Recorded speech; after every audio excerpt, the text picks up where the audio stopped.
विगत कई वर्षों पूर्व नगरपालिका अध्यक्ष अनुभा मुंजारी की कांग्रेस पार्टी में शामिल होने की चर्चा पर 15 मार्च को स्वयं अनुभा मुंजारी ने विराम लगा दिया है। एक सामाजिक प्रेस वार्ता के दौरान पत्रकारों द्वारा पूछे गए सवाल के बाद खुद अनुभा मुंजारी ने यह साफ कर दिया है कि वह जल्द ही कांग्रेस की सदस्यता ग्रहण करेंगी। हालांकि यह भी बता दें कि विगत 2 दिनों पूर्व ही पूर्व सांसद कंगर मुंजारी ने कांग्रेस पर निशाना साधते हुए इस बार क्रांतिकारी पार्टी से चुनाव लड़ने की बात कही थी, लेकिन बुधवार को अनुभा मुंजारी ने इस पर भी विराम लगा दिया है। बता दें कि पूर्व नगरपालिका अध्यक्ष अनुभा मुंजारी की कांग्रेस में शामिल होने कई वर्षों से अटकलें लगाई जा रही थी, परंतु अंत में यह मात्र कोरी अफवाह ही साबित हो रही थी।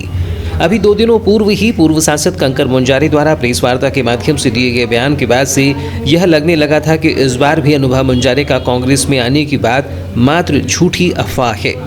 परंतु बुधवार को स्थानीय सर्किट हाउस में आयोजित एक सामाजिक बैठक में उपस्थित अनुभा मुंजारी ने पत्रकारों द्वारा पूछे गए प्रश्न के उत्तर में यह कहकर सबको चौंका दिया कि वह जल्द ही कांग्रेस की सदस्यता लेने वाली हैं।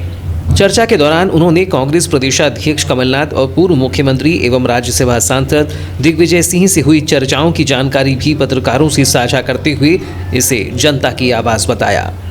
बता दें कि पूर्व नगरपालिका अध्यक्ष अनुभा मुंजारी विगत 2003 से बालाघाट विधानसभा क्षेत्र क्रमांक 111 से अपना भाग्य आजमा रही हैं, जिसमें 2003 में अनुभा मुंजारी 15,124 मत लेकर तीसरे स्थान पर रहीं, जबकि कांग्रेस दूसरे स्थान पर।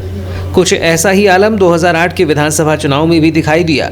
यहां भी अनुभा मुंजारी 28,658 मतों के साथ तीसरे स्थान पर रहीं, जबकि कांग्रेस दूसरे स्थान पर। वर्ष 2013 के विधानसभा चुनाव में जहां कांग्रेस ने लोधी समाज के ही युवा चेहरे उमेद लिल्हारे को अपना प्रत्याशी घोषित किया, तो वहीं अनुभा मुंजारी समाजवादी पार्टी से प्रत्याशी के रूप में अपना भाग्य आजमा रही थी।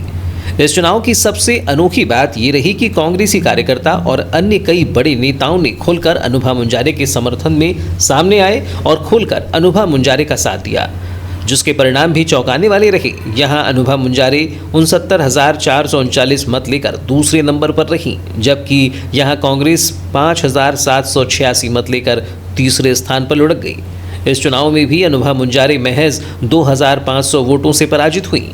इसके बाद वर्ष 2018 के चुनाव में पुनः अनुभा मुंजारी ने अपना भाग्य आजमाया और समाजवादी पार्टी के झंडे तले वह पुनः जनता के बीच पहुंची, जहां 45,822 मतों के साथ वह दूसरे स्थान पर रही, जबकि कांग्रेस तीसरे स्थान पर।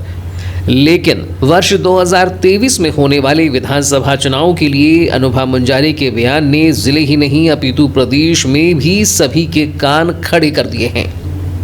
पत्रकारों से चर्चा के दौरान अनुभा मुंजारी ने बताया कि पिछले वर्ष कांग्रेस प्रदेशाध्यक्ष कमलनाथ से भोपाल में भेंट हुई थी, जहां चर्चा के दौरान उन्होंने मुझे कांग्रेस में आने का न्योता देते हुए कहा कि मेरे द्वारा कराए गए सर्वे में आपकी रिपोर्ट बहुत अच्छी है और आपको जनहित में आगे आकर चुनाव लड़ना चाहिए।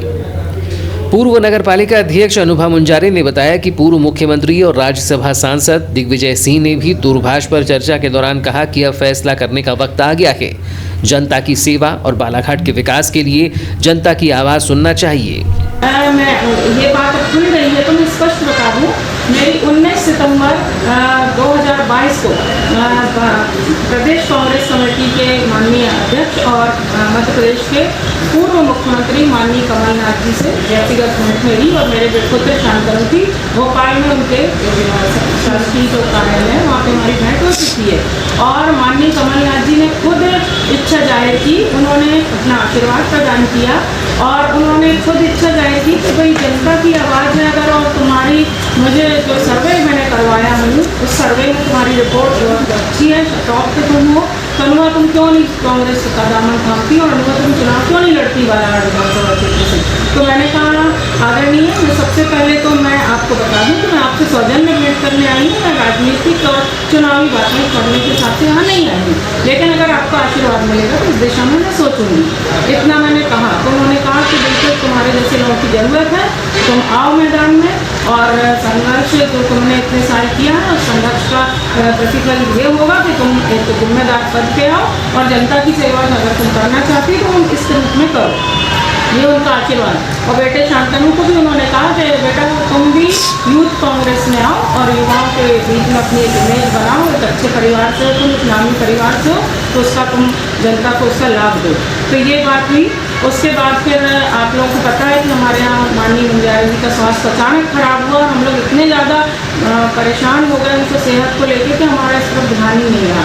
लेकिन और ना ही मैंने इस चीज़ का खुलासा किया, क्योंकि मैं आपको बता दूँ कि हम लोग एक धीर गंभीर लोग हैं, हमें हवा में तैरना उछलना बिल्कुल पसंद नहीं, हम एक ज़मीनी सतह पर रह के काम करते हैं। मैं नगर पालिका अध्यक्ष भी थी तो इसी रूप में मैं काम करती थी, अभी भी आप लोगों की सेवा करना मेरा भाव है और इसी रूप में मैं सेवा करना चाहती हूँ। अगर मुझे अवसर मिला, मैंने कहीं दावेदारी नहीं की, मैं स्पष्ट बता दूँ, माननीय दिग्विजय सिंह जी से भी मेरी दूरभाष पे अनेकों बार चर्चा होती है, उनका बहुत स्नेह मिलता है, तो मुझे बहू मानते हैं, आपके भैया को छोटा भाई मानते हैं, तो उनकी भी यही राय थी कि बहू अब फैसला करो, बहुत साल हो गए, इतने साल गुजरते चले जा रहे हैं, अगर तुम लोग अब फैसला नहीं करोगे तो कब करोगे? क्योंकि जनता की अगर सेवा करना है, बालाघाट का विकास अगर चाहते हो और जो सर्व समाज का जो सबसे कमज़ोर तबका है, सबसे पिछड़ा तबका है, अगर उसके लिए तुम काम कर रहे हो तो पद में अगर आके काम करोगे तो ज़्यादा ताकत से तुम काम कर पाओगे और जनता की आवाज़ को सड़क से सदन तक तुम उठा सकोगे। तो माननीय दिग्विजय सिंह जी का भी आशीर्वाद है, माननीय कमलनाथ जी का जो। वार्ता के दौरान पूर्व सांसद कंकर मुंजारी द्वारा दिए गए बयान को लेकर भी अनुभा मुंजारी ने कहा कि कंकर मुंजारी से मेरे कोई वैचारिक मतभेद नहीं है, मुझे बालाघाट विधानसभा की जनता की आवाज़ बनना होगा। ऐसा नहीं कि एक घर में दो राजनीतिक दल के लोग नहीं हो सकते। कोई डिस्प्यूट नहीं है, आप बिल्कुल ऐसा ना सोचें।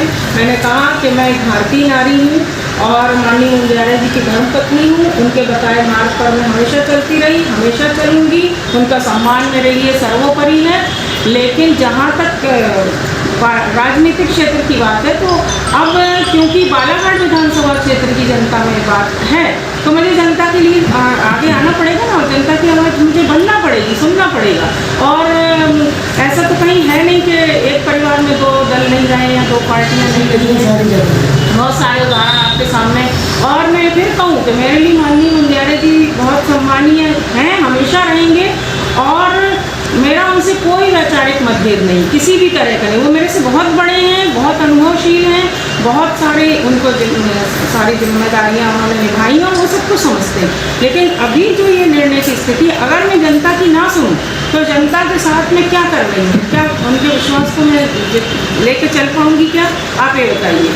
और जनता की जब आवाज़ है, हर दिन मैं आपको बताऊं सुबह से लेकर रात के 12:30-1 बजे तक मेरे पास यही फ़ोन आता है, भाभी क्या कर रहे हो, भाभी क्या निर्णय है आपका। तो ऐसी स्थिति में मुझे लगता है, मैं तो अभी 6 महीने से बिल्कुल न्यूट्रल हूँ, कोई ज़्यादा एक्टिव नहीं हूँ सामाजिक क्षेत्र में। उसके बाद भी अगर मुझे लोग इस लायक समझ रहे हैं तो ये मेरा सौभाग्य है। अगर जनता मुझे इस लायक समझ रही है तो मेरा बहुत बड़ा सौभाग्य है, और अगर ये सौभाग्य मुझे मिल रहा है तो मुझे इसको सिर झुका के स्वीकार करना चाहिए। और यही हमारे लोकतंत्र की मर्यादा है, यही हमारे लोकतंत्र का सम्मान है, यही हमारे लोकतंत्र की ताकत है। हालांकि अनुभा मुंजारी ने चर्चा के दौरान यह भी स्पष्ट किया है कि कांग्रेस में शामिल होने के लिए कोई तिथि निर्धारित नहीं हुई है, लेकिन जल्द ही वह जनता की आवाज़ के साथ आगे आएंगी।